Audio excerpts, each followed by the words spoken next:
Udo, Udo, Udo, Udo. This is the Master Prophet Young Joshua Yawins, the awakened one of the Biafran people, Biafran spiritual leader, the prophet and the founder of the new Igbo Biafran indigenous religion, Rufana. Ekelele m unu ndị Igbo, Chukwu gozie unu. Chukwu anyị, Chukwu ndị Igbo nyere anyị ihe anyị chọrọ. Anyị si ya nye anyị udo. Chukwu enye anyị udo. Nwanne m, ekelele m gị, Mr. Njoku. Chukwu gozie gị. Chukwu anyị si ya nye anyị udo, ya enye anyị udo. Ụbọchị taa aga m ekwu ihe m filiri na nwebe onye kwuru ya n'ala Igbo. Chukwu, the greatest God of the Igbo people. Chukwu, the greatest God of the Igbo people and the most powerful. Chukwu, the greatest God of the Igbo people and the most powerful. Ile anya ihe anyị na-ahụ pastors and priests n'ala Igbo ndị na-agwa anyị ihe according to the perspective of the slave masters. Ya wụrụ na iwu onye ṅụjuru mmiri ara afọ, onye na-ekwu eziokwu, onye ihe niile, onye hụrụ eziokwu n'anya, ị ga-ama na for the past 50 years ihe anyị na-anụ one thing that leads to what? The God of the Bible. Today egege m Ọsadebe mụ na Divine Mother na anyị na-ege Ọsadebe. Ọsadebe asị onye ọbụla kwera Jizọs. Ihe wu ihe Ọsadebe kwuru. Onye ọbụla nye ndụ ya to Jesus. And ihe wu ihe Ọsadebe kwuru almost 20 years ago. And you have to understand that when a lot of our people, please, can you hear me? But I can't hear myself.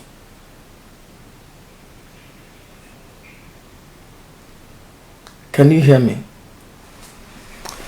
Divine.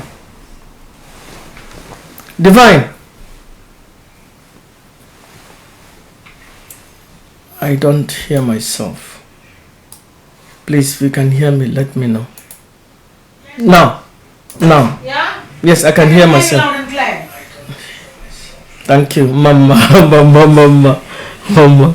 I can hear you. Thank you. Okay. I'm hearing myself 5 minutes late. Ekelene m. Mama. Now, thank you. Somebody said loud and clear. Ihe m na-ekwu taa enwebe onye kọrọ ya mbụ. Maybe o nwere onye kọrọ ya ni document ndị ahụ niile ndị ọcha were ya hide ya, gbaa ya ọkụ, lufuo ya. Ihe niile anyị ma gbasara God, G-O-D, only on the perspective of the slave masters. According to the slave masters chọrọ ka anyị madebe.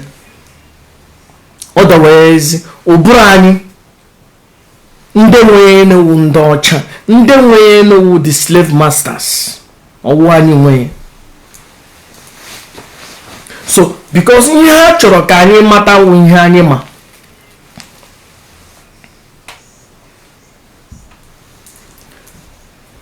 Chukwu awụhụ ya kere ụwa niile.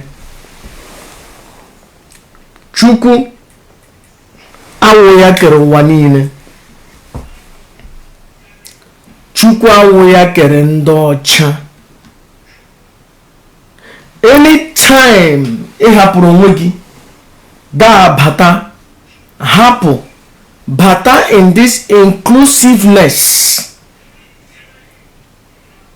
then you won't efulefu. That means eriri, with due respect, maybe eriri nagon or less man nagon dibia. Maybe 90% of the people get this video na ha honye dibia, na ha honye mmiri, so na ha must be a Christian,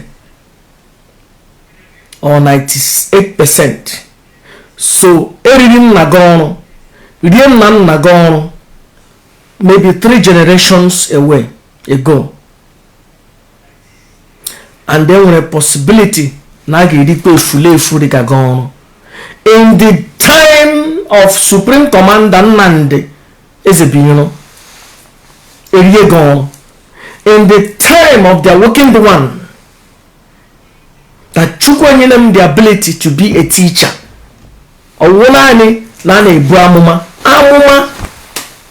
really don't mean nothing. It means nothing. Anye nwehu teacher n'ala Igbo. Anye nwehu ndị na-akụzi ihe ka anyị mụta ihe. Ihe anyị nwere ndị na-ekwu ihe the slave master chọrọ ka ha kwuo. That's why we have been enslaved by our own people for the second time. I want you to understand that. Number one, don't think like the way the slave masters think, or the way they want you to think. Don't do that. Chukwu lady greedy will more no n'ala Igbo. Mmụọ ndị Igbo gbapụtere mgbe anyị na-agba ọsọ gbata n'ala Igbo. Anyị asị Chukwu na anyị na-achụ anyị ọsọ, enwe ndị chere inye anyị ala ebe anyị ga-anọ. Ndị ọcha na-achụ anyị, ndị elu na-achụ anyị. Biko chekwa anyị. Chukwu ajụ anyị ele ihe anyị chọrọ. Anyị sị na anyị chọrọ ability, anyị chọrọ ka anyị prosper, anyị chọrọ ka anyị baa, anyị chọrọ ka anyị wụọ ọgaranya, anyị chọrọ ka anyị wụrụ nnukwu mmanwụ, anyị chọrọ ka anyị mara ihe karịa agwọ. Chukwu enye anyị ekwensu, the god of war. Anyị chọrọ ka anyị na-eme ihe siri ike, Chukwu anyị ekwensu. Anyị chọrọ ka anyị nwee udo, Chukwu enye anyị udo. Mmụọ na udo na Anambra, Chineke gozie ndị Anambra maka mmụọ nọ n'ala nna ha udo.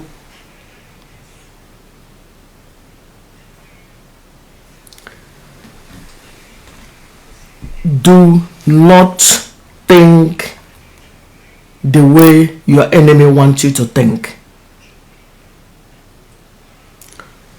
Chukwu wụnani wụ mmụọ nọ n'ala anyị, nọ n'ala Igbo.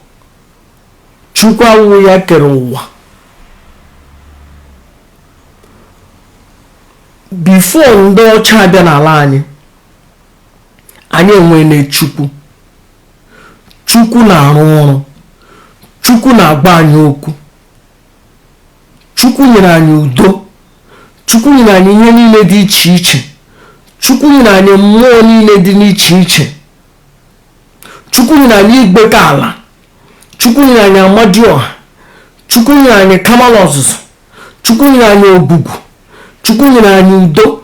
Chukwu nyere anyị ekwensu. But Chukwu wụ mmụọ kacha. Chukwu that is fada mmụọ niile. Anyị were na mmụọ niile dome ha ka ha ghara inwe egide a ga-agba ọzọ.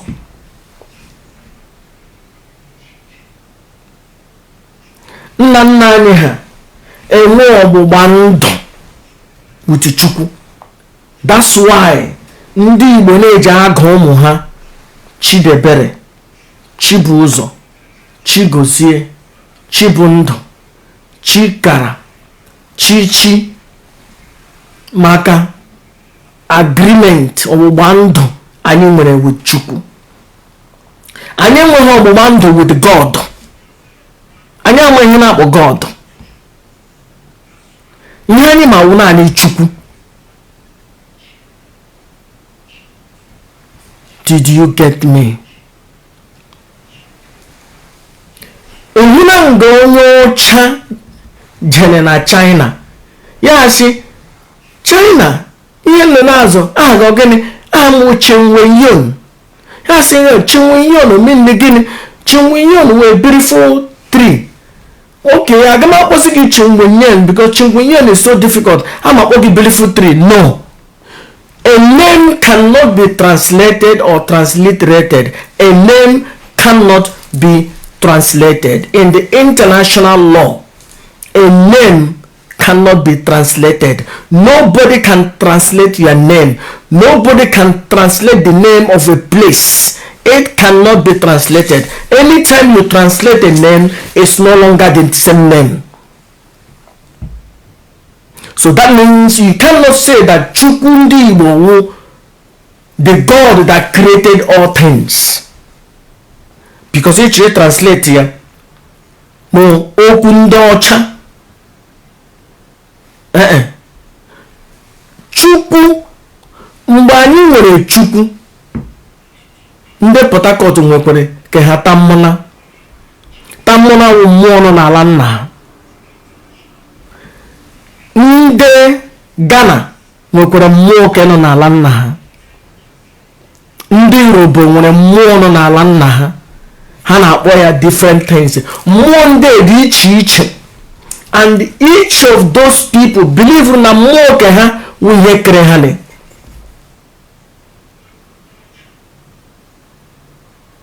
Do you understand? But ndị ọcha buru nebata 18 because ha chọrọ ha brainwash anyị. Ha sị anyị ele ihe nọ na-akpọ ke nnọ ya ewu Chukwu mmụọ kachasị mmụọ. Na mmụọ na mmụọ dị in charge of force na ọ ya kere anyị. Na mmụọ kere nnọ okeke ihe anyị na-akpọ ya God Almighty. Chukwu awụghị God Almighty. Chukwu awụghị God. Chukwu wụ Chukwu. Mmụọ ala Igbo anyị. Mmụọ kachasị mmụọ n'ala Igbo anyị. Anytime ị bịara were onwe gị wedo onwe gị ala, the slave master eriene gị ọnụ. Mgbe ọ bụ iche Chukwu gịnị? Chukwu the God creator. Then God creator. Nọ ya na Bible. Nọ ya mụrụ that idiot a na-akpọ Jesus Christ. Then you are an idiot. You are a fool. Chukwu wụ agbara mmụọ anyị gbakwutere, mmụọ nọ n'ala anyị mgbe anyị nọ na nsogbu. Chukwu enye anyị udo, nye anyị ihe niile. Chukwu ekpere na Chukwu ndị Igbo pụrụ ime ihe niile. Chukwu nyere anyị ihe niile anyị chọrọ. Chukwu nyere anyị ego. Chukwu nyere anyị ike. Chukwu nyere anyị udo. Chukwu nyere anyị nwa. Chukwu kere anyị naanị anyị ka Chukwu kere. Onweghị ndị ọzọ kere.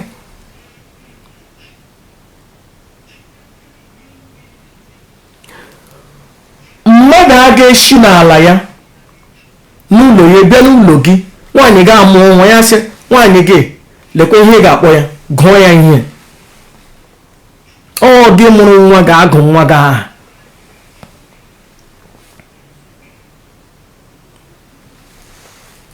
Anyị wụ ụmụ Chukwu. Chukwu kere anyị. Master prophet, Then when the God grow, I don't care about that bullshit God grow. I don't care. I don't want to know that whatever grow. Chiukwu anyị is enough for me. Ozuonem. Chiukwu pụrụ ihe niile. Ozuonem. Achọghị m ịma ihe ọbụla naanị Chiukwu. And here the only way anyị ga-rescue ala Igbo anyị from this useless efulefu arụ ekpukpere arụ ndị ọcha butere n'ala Christianity, because eriela ha ala Igbo anyị rie ya to the extent ndị eze niile Christianity eriela ha, traditional ruler niile ndị Christianity eriela ha. A na-achị religious prime minister or traditional prime minister ije onya chaplet n'olu in the morning ye jenata oriri na morning mass. The only thing this arrow Christianity na ga-ebiti anyị wụ ma anyị bido na-ekwu ihe otu ọ dị na Chukwu awụhụ the God of the Bible, na Chukwu awụhụ God creator ụwa niile. Chukwu naanị nke anyị, mmụọ nọ n'ala anyị otu ọ dị. Oh, Master Prophet, onye kọrọ na gị ihe, I am the awakened one, you are not awakened. Onye gbara gị ele na akwụkwọ ịgụ ya, I am awakened, you are not. M kụzigiri na gị ihe. Ahụra m the behind of the power tapa ehube, ị ga-awa efulefu.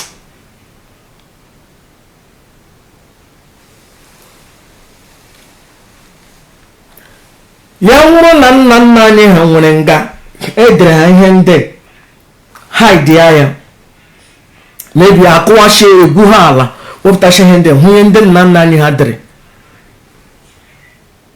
The first thing a ga-ede nga ha ga-awụ na-ekpekpele ka arụ ndị ọcha butere ka ọ kwụrụ n'ala Igbo, chụọ na ha ukwu eru ala, chụọ na ha weta ihe niile nnu nwere, were na mma were na egbe chụọ ha, chụpụ ha n'ala.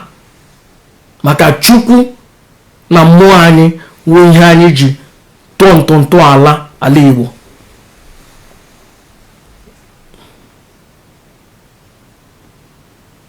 Ị nụrụ ihe m na-agwa gị? Don't think the way the slave masters want you to think. Don't buy their idea.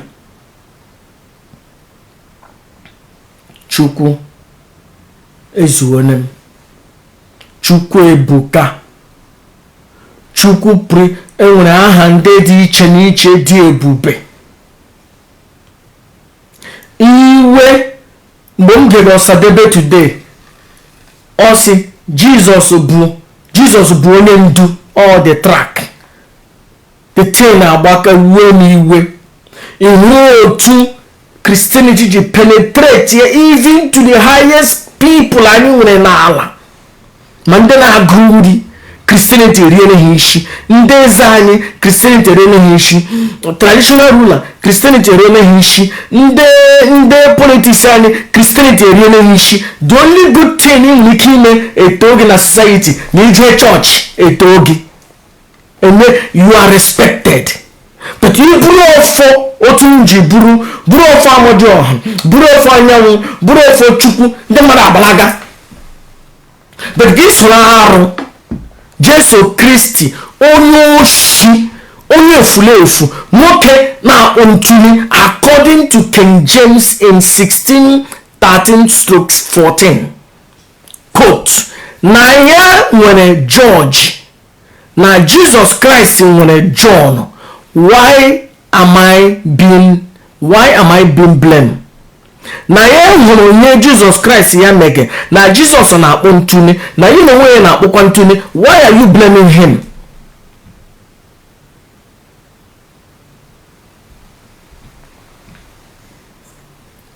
Ije gị na-ege dị idiot a na-akpọ Ebuka Obi, na-ege bastard a na-akpọ Mbaka, na-ege all these useless idiot priests and pastors. Ha na-akọrọ na gị that God created everything, and that God na ala Igbo wu Chukwu. a reverend father na-agba gị sị gị na ya na-efe Chukwu, a pastor onye Igbo sị gị na ya you are an idiot, na-efe Chukwu, n'ihi na-efe efu nwoke onye ọcha na-ara nwoke ibe ya, you are an idiot. N'ihi na-efewu nwaanyị ewere n'ara ya tụlie ya elu, nwaanyị onye ọcha that never existed, that never walked on this planet earth, ewere ya rie nna gị ọrụ, rie nna gị ọrụ, a ga-ejikwa rie idiot onye ka gị ọrụ, rie ọpara gị ọrụ. Are you not a useless idiot? You want a Facebook, you want a YouTube, you want a Google that you can Google, but you idiot onye ka gị will not. He can know God be in the time of the awakened one of your own people. Chọrọ ka ụmụnne anyị pụta n'ohu ime mmụọ, nga ha ka ị ga-abịa na-akọ rubbish, nga the awakened one na-akụzi ihe ka ụmụnne anyị pụta n'ohu, ka ofe rụrụ arụ zoro anyị, ka anyị mara onwe, ka anyị nwere onwe, because an awakened mind a na-eri ọrụ ya na-eri ọrụ idiot efu onda na-eri ọrụ.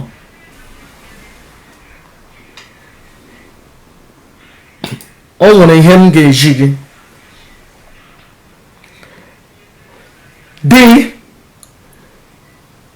the working one have seen so many things. Somebody jụrụ m ma nwere private jet. Enweghị m private jet. The working one enweghị ihe m nwere, but ya wụ na mmụọ ala Igbo ga-echeta m even in the 5th, 6th, 10th generation. Am I not better than a fully ka gịnị idiot ka gịnị nwụọ eje nga eliri gị bọchasịa ya nwaanyị anyụ ya mmamịrị n'elu? Are you not an idiot? The greatest thing a man can do, a black man can do, wụ inyere ụmụnne ya aka ịpụta n'ohu nke ọnụ aka, physical bondage, which the Supreme Commander Nnamdi Kanu is doing. But the most greatest one is the awakening of the consciousness, the awakening of the mind, because Uburu Blitreni, Uburu had already fully liberated. So that means the beginning of freedom is the beginning of the awakening of the mind.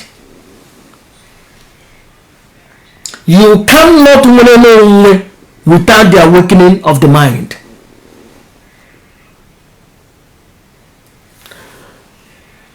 Ya wuru na eligbe no, ije na eligbe today, you ga-ahụ ya Bob Marley. Bob Marley ga-eduru n'oche buru ibu, because Bob Marley was awakened more than all these idiots. Now we are pastors and priests in Biafran land. This useless bastard na eri our people mugu. Na call her rubbish.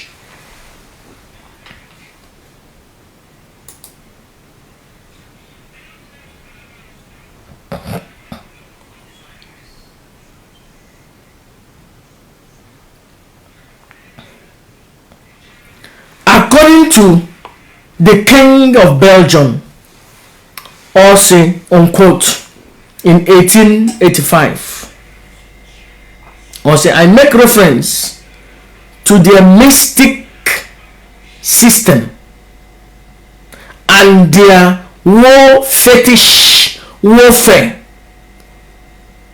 protection, which they protect not to want to abandon. That means they don't want to abandon it. That means mgbe ọha na-egbu anyị 1885 ndị ojii jụrụ na anyị ga-ahapụ the gods of the land. But he said, you must do everything in your power to make sure that it disappears. That means making them not to call their God in its real name, making them not to do their own things, worship more on alamna, emena had weak. Yeah, one of the techniques on your Otwage a destroyer.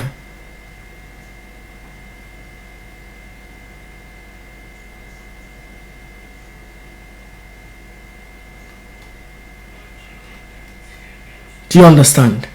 Another quote also, evangelize ndoji or use the N word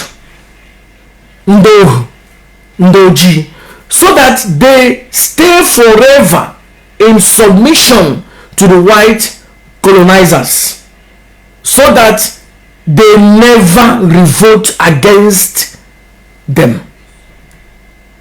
They will be under submission forever.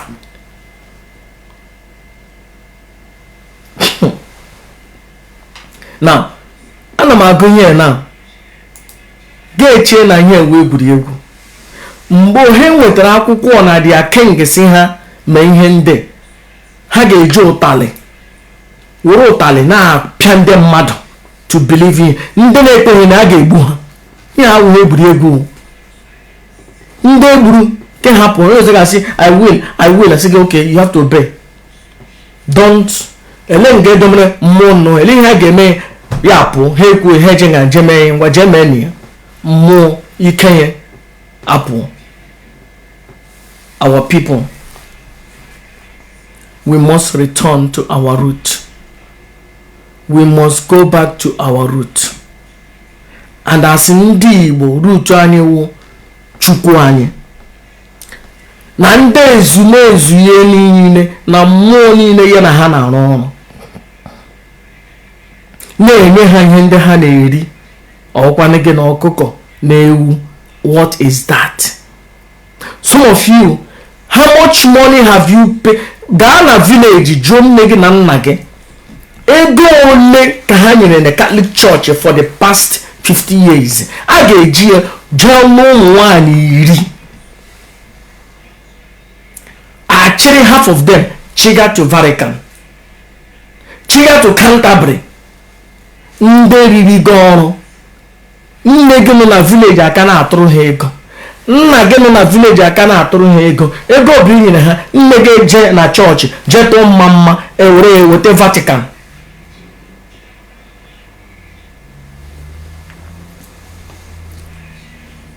Chukwu wụna adịke ndị Igbo.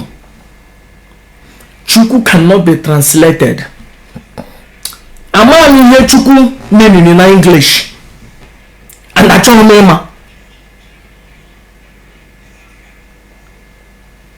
Chukwu omimi gị na English, I don't know. Chukwu ogene ọ Chukwu anyị. Agbala ha ihe omimi na English. Oh, Chukwu, Almighty Chukwu, the creator of Chukwu, the creator. Oh, Chukwu the creator. Oh, God the creator. Yeah. That is in the Bible. That's God is creator. God of Abraham and Isaac. You are an idiot. You are an idiot. Chukwu anọghị na Bible. Chukwu cannot be in arụ. Chukwu cannot be called by efulefu ndị ọcha butere naanị. Chukwu naanị ke ndị Igbo. Chukwu ezuo naanị na ihe niile anyị nwere. Chukwu gozie unu. Chukwu chekwa unu. Chukwu nye unu udo. Chukwu nye unu ihe ọma niile buru ibu. Chukwu nke anyị. Chukwu the most powerful mmụọ ndị Igbo nwere. Chukwu the greatest mmụọ ndị Igbo nwere. Chukwu kere ndị Igbo. Chukwu nyere anyị nwa. Chukwu nyere anyị ihe niile, mmiri ozuzo. Chukwu mere ji anyị eto. Chukwu mere ke ihe niile anyị nwere n'ala Igbo. Chukwu nyere anyị ya. Chukwu nyere anyị ya through ndị ezumezu ya na ha na-arụ ọrụ. Now, na Bible asị na enwere Jesus Christ Father and Son 3 in 1. Ihe ndị ọcha ji rie n'ọrụ gị ewefula efu. The more you look, the less you see. That 3 idiots never existed. But ije n'ala Igbo anyị nwere Chukwu, enwere ọha nje ọkụ, mmụọ na-eme ka ihe na-eto. Ịhụrụ ka mgbe anyị ji hapụzi ya emume ndị anyị na-eme during festival, during farming festival anyị eme jenu load ala ji agbaghara aghara. Akọ ji arịzie ka ihe nji n'aka. Tinye fertilizer elu ji arị otu. Mgbe ala Igbo emecha ihe ndị a ga-eme je kụọ ji ha ka ihe mmadụ maka mmụọ aṅụrụ na eriene their glory. Gozie anyị through ihe anyị rụrụ. You have to understand. Fertilizer a na-eto nri. Anyị nwere ndị Igbo. Ndị ọcha nwere ike mee ihe but enwere natural thing anyị nwere n'ala anyị. Mmụọ ala anyị na-enye anyị ihe niile anyị chọrọ. Ndị Igbo, Chineke ezuola anyị n'ihe niile. Somebody Jeremiah say, Master Prophet, what is the name of the God that creates everything? I don't want to know that bullshit. I don't want to know that idiot. Okay? Chukwu ezuonem. Ihe m chọrọ ịmanwụ naanị Chukwu pụrụ ime ihe niile ozuonem. Chukwu na nwa ọbụla created the world jee mejiri. He jee mejiri. I don't want to know. So, because when once you bring the trap of the enemy, here you go. Otu ha ji rie our ancestors 100 years ago. 100 years ago, 95% of our people n'ala Igbo were converted to Catholic Church. 200 years ago, 95% of them were converted to Christianity. But I see a revolution. Ana m ahụ na ndị Igbo anyị na-ebilite na one of these days a ga-achụ ndị priest n'ala. A village one day will rise up and say, church nne ga-akpara ibu nnu laa na their community. One day a village in Biafran land ga-anara ha church their community land ha nyere the church, and it shall come to pass. In that day, you know that the gods of the land has woken up. Christianity waro aro gala na lani aro gala aro mbaka na Ebuka Obi na other idiot na preach na ala Igbo anyị na-ewere ụmụ nwaanyị anyị ndị na-alụghị di ha na-ege rubbish, speaking in tongues, useless speaking in tongues of Ebuka Obi and Mbaka. Aro gala na ala Igbo anyị. Aro gala. In conclusion, Chukwu, great Chukwu. Chukwu wụ ihe niile for onye Igbo. Achọrọ m ịma ihe gbasara ndị Hausa. I want you to have this mindset. I don't want to know only the God of the Yoruba. I'm not interested. I won't know the Yoruba. Achọrọ m ịmata the God of Nde Kafanchan. I won't know the Kafanchan. I will onye Igbo. Anyị nwere Chukwu ebuka. Chukwu ezuonem. Chukwu zuru n'anya oke. Ihe niile anyị chọrọ ime, Chukwu zuru ka eme. Onye kere ụwa niile, I don't want to know. I don't want to know. But if you're asking me as an awakened one, I will tell you what Yemine is from is just a light energy. Light energy, photon energy, oko energy. There is nothing. Something there is nothing. Nowhere. No place. So, but I don't want to take you there to come, imagine God in here. But Chukwu ndị Igbo ezuona anyị n'ihe niile anyị na-achọ. Ekelene m nnụ. Ya dịrị gị na mma. Chukwu gozie unu. Ọ bụghị onye ọbụla ga-like my teachings. Enwere idiot ndị ga-prefer to be under the slave masters till ha nwụọ. Ha nwụọ idiot dị ka ha, nwa ha anọkwa under the slave masters. But achọrọ m ka ndị Igbo mara onwe, nwere onwe, pụta n'ohu. Ịmara onwe ga amara Chukwu, Chukwu amara gị. Mmụọ nọ n'ala nna ga amara gị. Ofe rụrụ arụ ezuora anyị niile. The reason anyị ji nọrọ na nsogbu anyị n'ime maka anyị ahapụla Chukwu, anyị ahapụla ndị ezumezu ha, anyị emerụọ n'ala, anyị esoro n'arụ, soro foreign religion butere n'anya ụchụ, soro Jesus Christ butere n'anya ụchụ, soro nne ya akwụna nne ya ashawo nne ya Mary butere n'anya ụchụ, soro useless nna ya the God of the Bible butere n'anya ụchụ. Ala anyị na-agba aghara. Ndị Igbo hapụ n'ụchụ ka ụchụ hapụ nnọ. Jesus Christ wụ ụchụ. The God of the Bible wụ ụchụ. Chukwu has nothing to do with ihe niile edere n'akwụkwọ nsọ, akwụkwọ iberibe, akwụkwọ arụ. Chukwu ezuole m n'ihe niile anyị na-eme. Ya dịrị unu na mma. Before m apụ, enwere akwụkwọ m ga-achọ ka m nọ jee research ya. Achọrọ m ka research ya dị 42 laws of Ma'at. Ma'at, 42 laws of Ma'at. Immediately there 42 laws Ma'at ga-apụta. Ga-ele enwere 42 principles, or the understanding of the daughter of Amen-Ra, the mighty God of the black people, mighty God of Egypt. Nwa ya dere ya Amen-Ra, nwa ya Ma'at. Nga ahụ ka those useless idiots ji kọpịrị ya jede ya na Bible.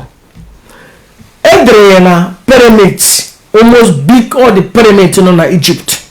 So Moses, ya na amụrụ Moses in Egypt, Moses would have known. Akara ịkụziri Moses 42 laws of Ma'at, because all ihe Pharaoh so na-agụ before installation or before death.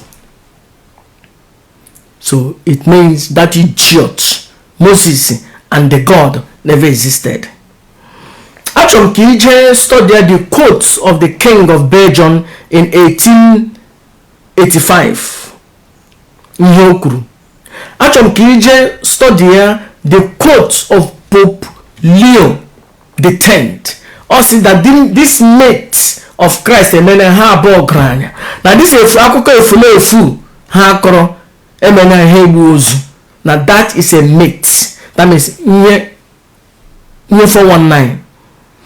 Finally, achọrọ ka ije Google King James, King of England, approximately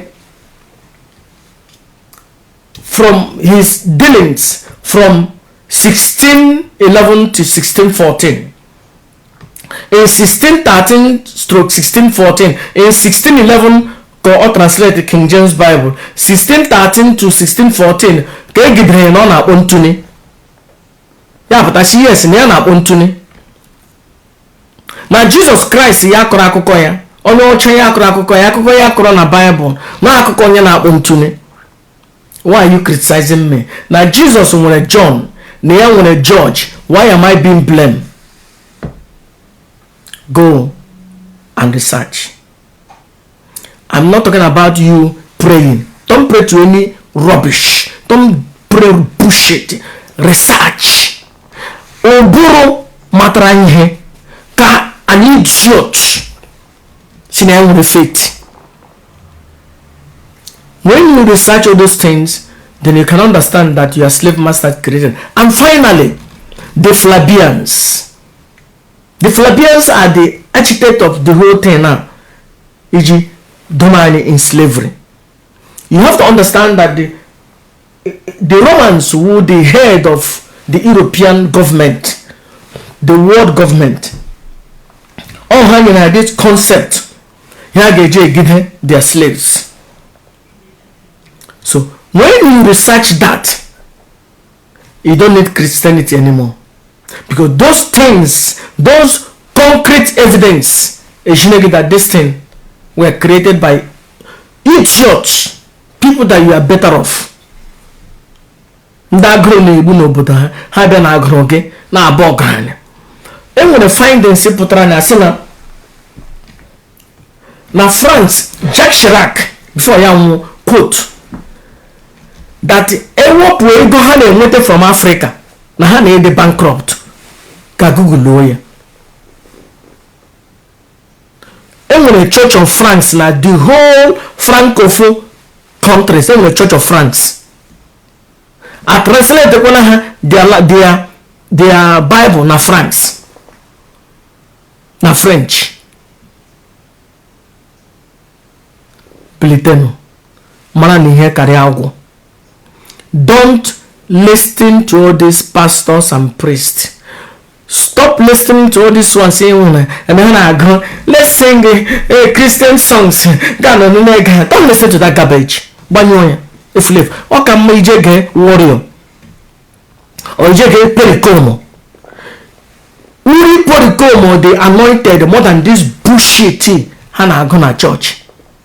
God get pericoma. God get warrior. Do you understand?